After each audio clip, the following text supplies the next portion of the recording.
La première étape, afin de réaliser l'assignation automatisée des consommations, est la création d'un fichier avec l'extension ULC. Tout d'abord, on crée un fichier Excel avec uniquement 5 colonnes. Donc, la première colonne contient le matricule ou l'identifiant unique du lot.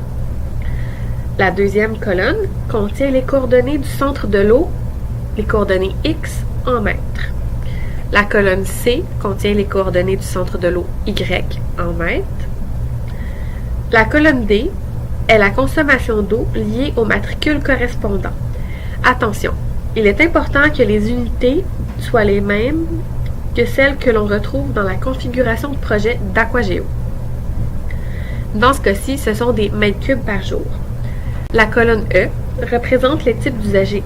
Il n'est pas nécessaire que ces usagers correspondent à ceux inscrits dans le fichier Aquageo, puisqu'il est possible de les réassigner par la suite. Par contre, il est important d'uniformiser le texte pour ne pas avoir d'usagers inutiles. Toutes les autres cellules doivent être vides et sans information. Les autres onglets du fichier doivent être supprimés. Et il faut aussi s'assurer de supprimer la ligne de titre. Par la suite, on enregistre le fichier en format CSV pour séparateur point-virgule. On indique oui à cet avertissement. Ensuite, on ouvre le fichier CSV à l'aide du logiciel bloc-notes.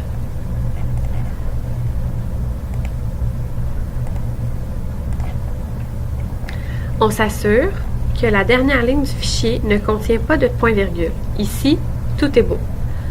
On enregistre le fichier sous le format texte.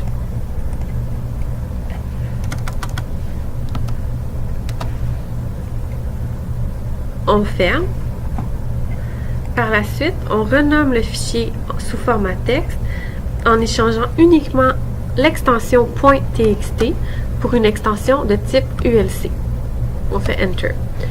On dit oui à l'avertissement qui apparaît. Nous avons maintenant un fichier ULC prêt à être importé dans le logiciel Aquageo.